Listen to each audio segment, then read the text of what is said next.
Hi everybody, this is Alice Bejeweled Hedgehog.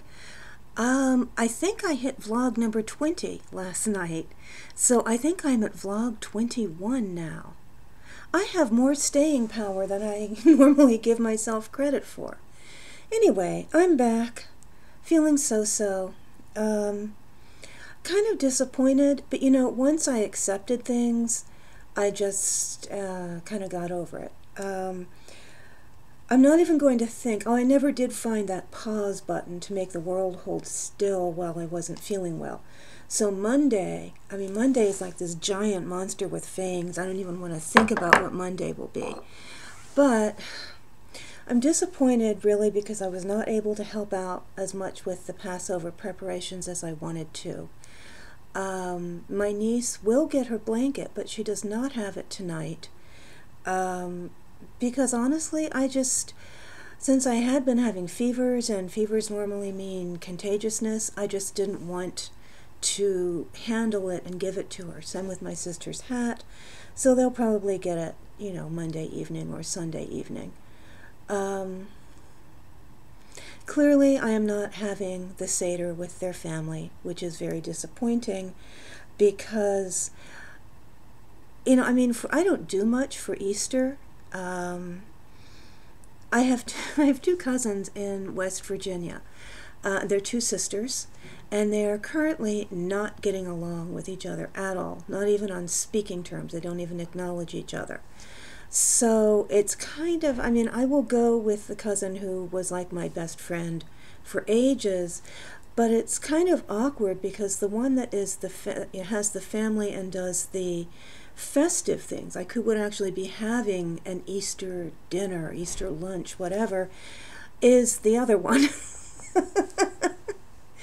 And also my car is reaching that critical state where it's either going to a lot of money is going to have to be wrenched away from me.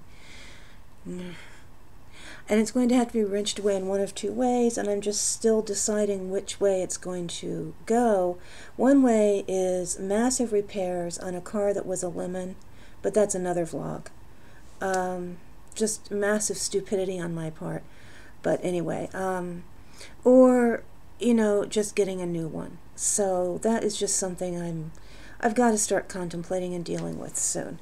But anyway, what I'm trying to say in all that is I don't really feel like driving to West Virginia. My car runs, there's nothing crucially wrong with it, but I don't want to take it on, I guess it's about an hour and a half from here to Harper's Ferry, on an hour and a half road trip with potential traffic, because it's a holiday, so it could wind up being an extra hour sitting in traffic somewhere when it's not running that well. So anyhow, my celebration of this particular festive weekend was going to be Passover.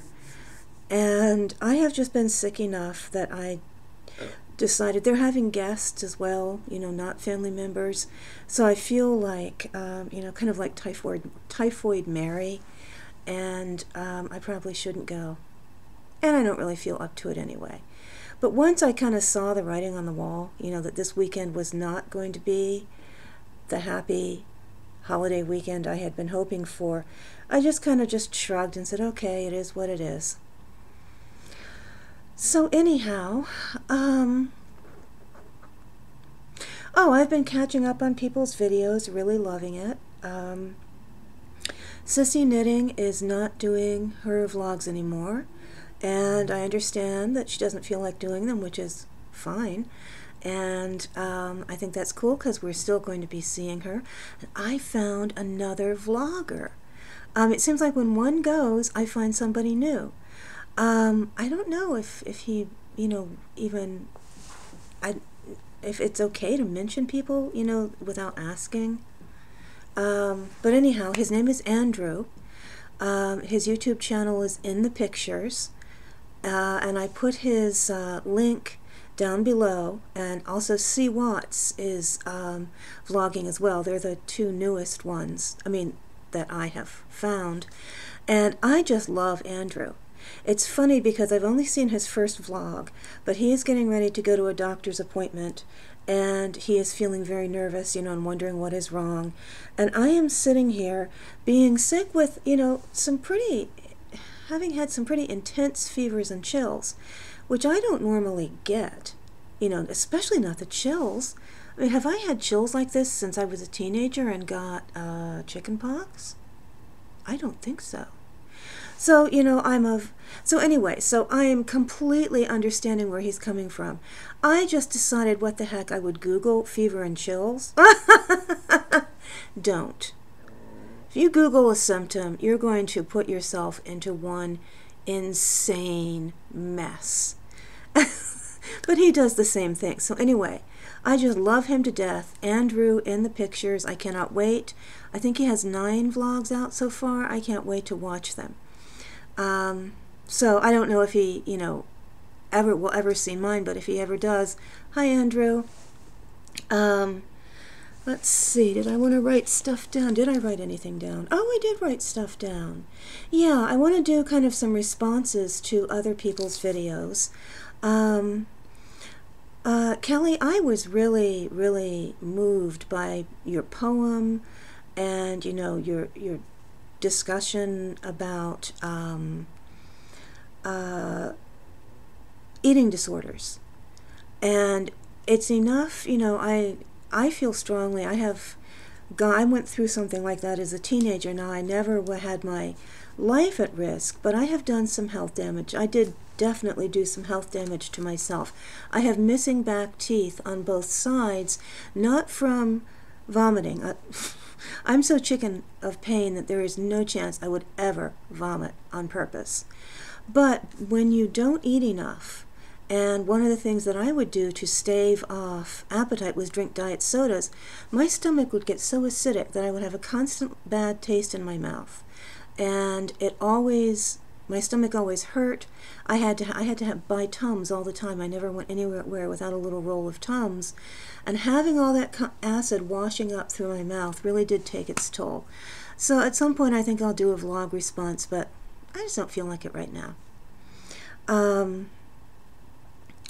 Anyway, I know you get sick of hearing the old lady talk about her health. I think I'm getting better. If I'm not completely better, I am going to go and see a doctor on Monday. I'm a little disturbed because I get gallbladder pain on and off, and you know, and it always goes away. But actually, for the duration of this thing I've been calling my flu, I have had an intense pressure, not pain, but just pressure. You know, if you eat way, way too much, like you go to a buffet and you gorge yourself, that way too full feeling you get in your belly. I have that way too full feeling, you know, over on my right side under my rib cage, and if I press it, it's a little tender. So I hope it's just coincidence that, you know, I got sick and my gallbladder is acting up a little bit. I hope this is not like a harbinger of some massive, awful gallbladder trauma.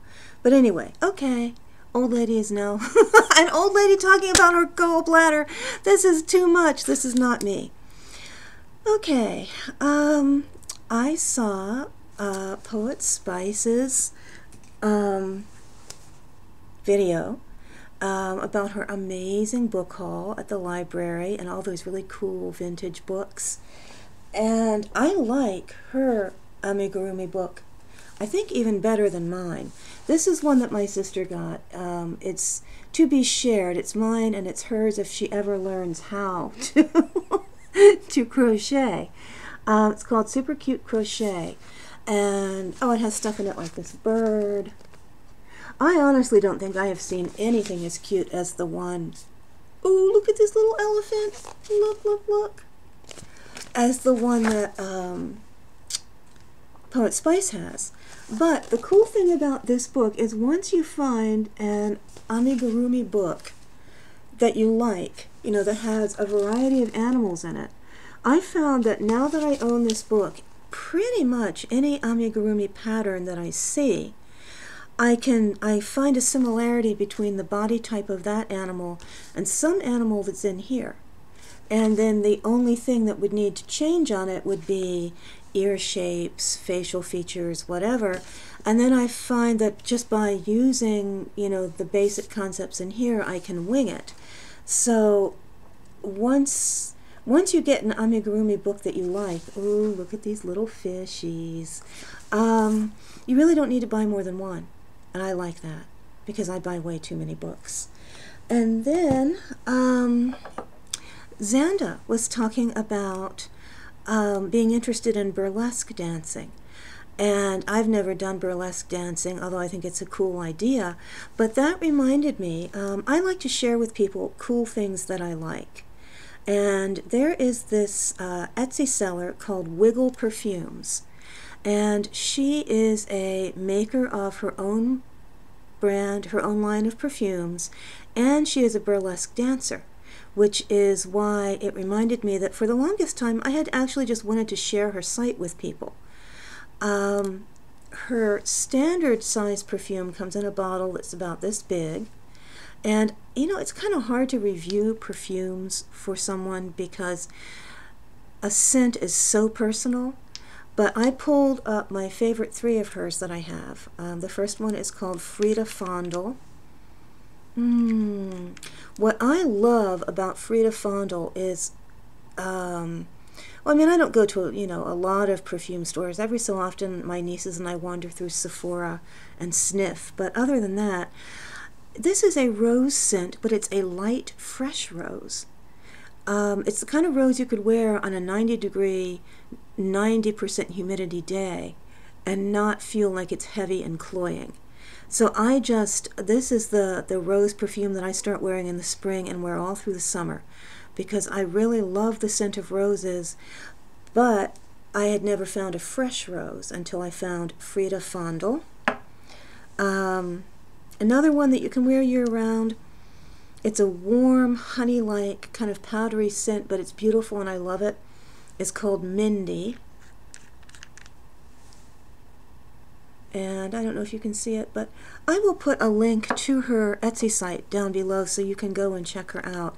And I highly recommend it. This one is called Martine, and this is lovely. It's a lavendery, peppery. You can wear it all year round. It's very light. I cannot possibly imagine it ever offending anybody.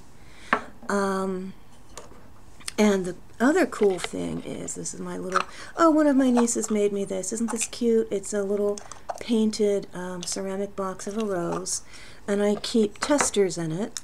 And you can order, oh, this isn't showing up very well. It's in my hand. Dun, dun, dun, dun. Testers, and they're little like this. Whoa, that one's upside down. And this way, anything you want, you know, you just pay by number of testers that you're getting, and then you just message her the scents that you want them in, and that way you can try it. And I would say these can have maybe 6 uses in them, maybe a little more. It depends on how much you wear.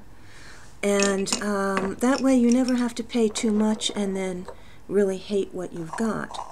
So, yeah, that just came to mind because of Xanda's, you know, thoughts of burlesque. And that reminded me I had been meaning to share Wiggle Perfume with you guys for quite a while, and now I did. And let's see, did I write down anything else I wanted to talk about? Dun, dun, dun, dun, dun, dun, dun. Oh, yeah, I wanted to say the Crow Knit Dude. He makes some beautiful things, you know, the kind of things that I don't really make because they require so much time and patience. And I think one of his crochet videos, he was making a mantle scarf. And it was like, wow, it's just so lacy and so intricate. And this time he is making a gift for someone, and he's knitting in the feather and fan pattern. And he just holds up this beautiful afghan, and I'm like, oh. So anyway, yeah, it's just really amazing. As for my goals, no negative self-talk. Well, actually, you know, I haven't been having that much negative self-talk, really. I mean, I just haven't been in that kind of the situations where I have it. I mean, I've been having depressing thoughts or very down thoughts, but not negative self-talk thoughts. And but I don't think I've licked it. You know, I don't think I've beaten the problem. I think I just have been sick. The other goal was to do a yoga video every day. No. But I'll tell you what I did actually have been doing. I have been stretching. And I have been doing the breathing. Because since my pain is going away, I mean I guess what I would call my oldness, fatness, out of shape pain, I've been so afraid that it will come back since I'm not exercising or doing as much, that I haven't wanted to lose it. So I've done this minimal amount that I can. Let's see, my other goal was, you know, to kind of, I have issues with religion and spirituality. And, you know, I guess I'll just go ahead and tackle it on YouTube, talk about it. I kind of avoided talking about it because it's such a touchy subject. You know, it's like politics, or, I don't know. It's the kind of thing that everybody cringes when you say the word religion. But it is an issue in my life. It is a very big issue. I am struggling with the balance of a perception of Christianity that is highly warped by unpleasant people. And I really have to look at it, and I have to separate. My grandpa was a mean old geezer. And my grandpa would have been a mean old Hindu, a mean old Scientologist, a mean old anything. And he would have made the lives of everybody around him absolutely as difficult and nasty as he could, regardless. That was what, he was probably very damaged, you know, and there was something wrong that made him so mean, but as his granddaughter, I never knew what it was. All I saw was the terrible effects he had on his daughters, his sons, everyone around him.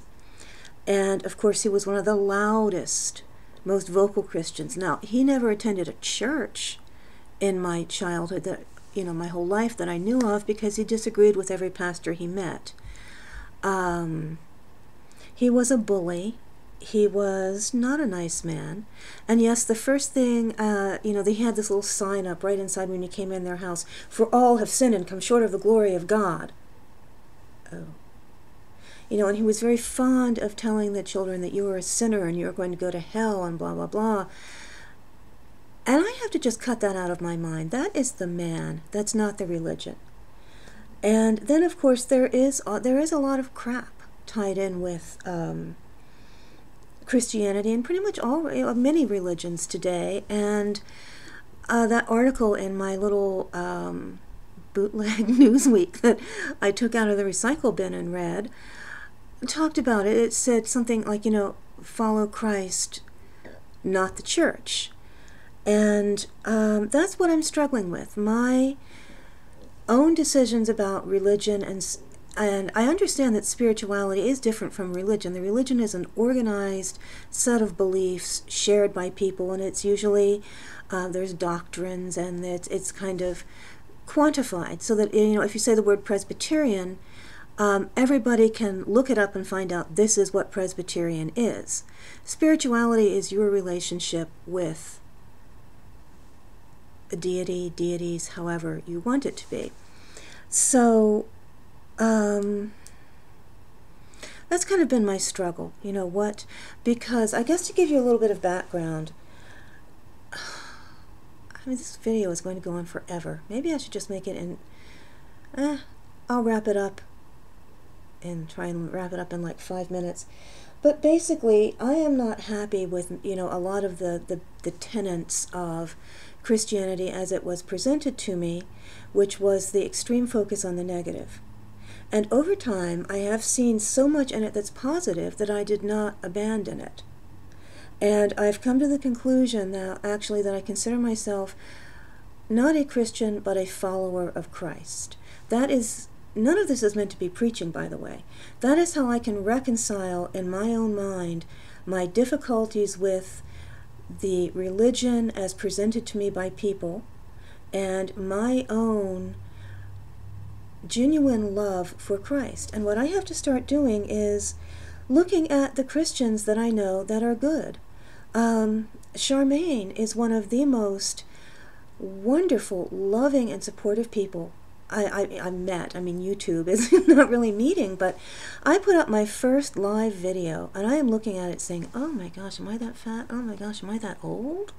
Is this really me? Yeah, well, am I making any sense? And just right off, I think one of the first comments I got was from this lovely woman with this beautiful and supportive comment. And I have to look at people like that. I mean, just here on YouTube, a lot of people are very forthcoming about both their Christianity and their other beliefs, their other faiths. Xanda, Sweet Pagan Rose always, has Blessed Be. I mean, these are clearly people who are spiritual and have a relationship with God in whatever form. And these are good, kind people. So I think it's time to just, sort of pitch out Grandpa and look at Charmaine. And I mean, I'm not pushing anybody else out, not Kelly or anyone. I'm just saying Charmaine is the first that comes to mind because she is, number one, such a beautiful person, and number two, so very, very open with her faith. And that is an example to me because I don't see how anyone could find fault with her. And Dale Kwan said something about a quote by Gandhi. He liked our Christ, but he didn't like our Christians. Well, there are people out there that he would like, and I have to find them and focus on them. So that is a big step, and one thing I have decided to do. I never have wanted to align myself with one particular branch of Christianity. Am I Catholic? Am I Protestant? Am I Baptist? Am I Presbyterian? Because I honestly never really felt that any one was better than the other. And they all arose in different times and places. They all met very specific needs, and they continue to meet very specific needs. But I am just one of these people that by nature is not a joiner, and I am kind of weird, and that I would prefer ambiguity to what I consider a pat answer. And I think that with the vastness of God, if you really look at it, I mean, which I did, I spent a lot of time examining and studying Christianity and Judaism, as it pertains to the Old Testament. And without going back and getting a degree in it, I did my best, and I have kind of come up with, there were a lot of different sources. Things meant certain things at the time that they were written, that we have added layers of interpretation to now. So that's why sometimes you kind of feel a disconnect between when you read the story in the Bible and then you hear a pastor telling you its meaning. And there is nothing wrong, because I believe that the whole point of any religion is to connect a person to God. And it depends on what type of what you need. And some people like a completely connected story and the ends wrapped up, and that enables them to focus more on their relationship with God if they're not questioning. I'm one of these picky people where if I think that the answers are a little flawed, I can't focus on God. I keep picking and picking at, trying to pull the pieces apart. So I have finally concluded that there is history of a religion, and there is ration, and there is reason, and then there is simple faith. And for me, because I grew up in America, Western culture, my view of God is Christian. That is the religion that I know. And honestly, I feel a relationship with Christ. But I don't know what Christ is to me versus what Christ is to others. So that's why you can't really preach at people and tell them this is right or this is wrong, because the relationship isn't a very, very personal one. And that's why I've decided to just sort of consider myself a follower of Christ more than a Christian. I bet you I am alienating just about everybody I'm speaking to. But that is the point of YouTube. If this helps somebody else out there who is just confused and baffled, I mean, one thing that I did not like about the religion of my childhood was that questioning and rationality was never permitted, because it was almost, I got the feeling that they were afraid that if you stepped outside the box and looked back at it, that would somehow negate it. I mean, philosophy was godless, many of the Bible scholars were godless, blah, blah, blah. And I actually wanted to learn as much as I possibly could. And I'm kind of like Dale Kwan, again, mentioning her, and that, if given an opportunity, I will research something into the ground. So you have to realize I'm 50. So if I tell you, of course, there's a stack of books next to me, and these are the books that are not even in the boxes. And I have spent, a good 20 years maybe since I was in my 30s, just kind of, what it is trying to study. What is this religion? How is it viewed in the context of history and everything else? And I have found a whole bunch of really good books. Oh, first of all, Karen Armstrong, History of God, is really good. Wayne Meeks, he writes, his books are a tiny bit on the dry side, but the information is very, very interesting. The Christians as the Romans Saw Them is a fascinating study of Roman history, but it talks about Christianity not from a Christian perspective, but as how it was seen from the Romans who were looking in on it and wrote about it. And that's a very, very interesting perspective to learn. And then this book here deals with the Old Testament, the God of old, and it really shows you the way God was perceived at the time by the people, the writers of the Old Testament, and how, we have now a perception of monotheism, and God does not seem as immediate anymore. But this particular book talks about all the stories of God's interaction with people in the Old Testament, and I think it's really, really fascinating. There's so many biblical history books out there, and I have a whole bunch of them that are still in boxes.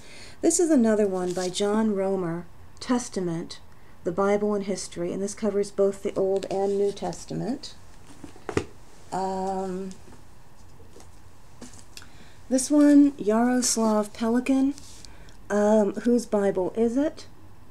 And he basically talks about the history of putting together the Bible. Jesus through the centuries and Mary through the centuries, and it talks about how the perceptions of Jesus, they're two separate books actually, this is like a bind-up that was done by the History Book Club, and how each one of them have been perceived through the ages, how the perceptions have both been affected by the historical time period they're in, and in turn have affected the period.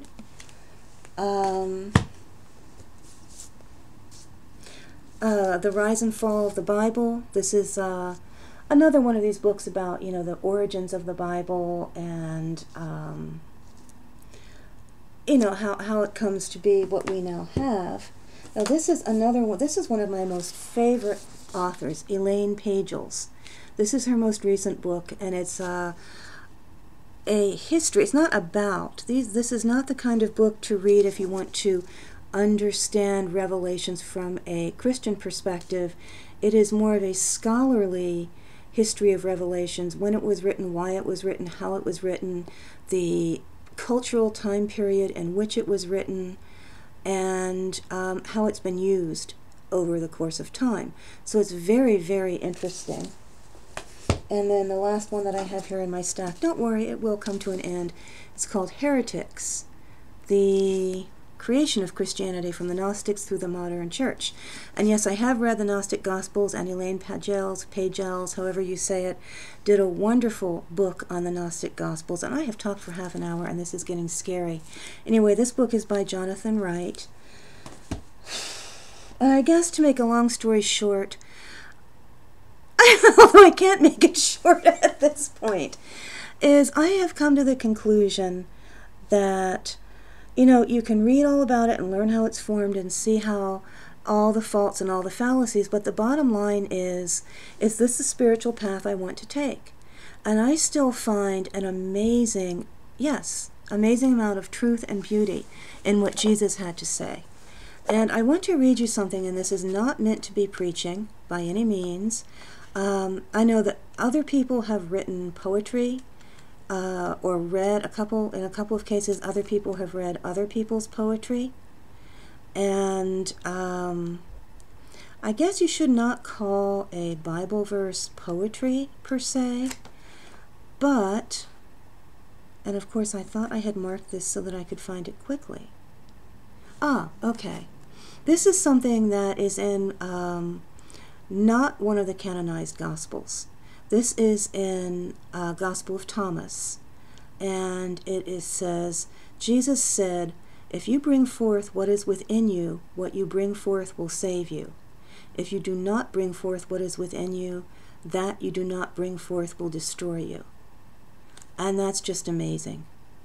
And that is not in any of the standard Bibles, but that is just one of the most thought-provoking and moving verses. And, when you can... I'm not trying to criticize, I'm simply talking about me, and I hope people realize that, and I've talked for too long. But basically, I have decided that I am comfortable with calling myself a follower of Christ. This will probably irritate a lot of people too, because I accept all other religions. And I'm not trying to make anybody mad. This is a vlog where I talk about me.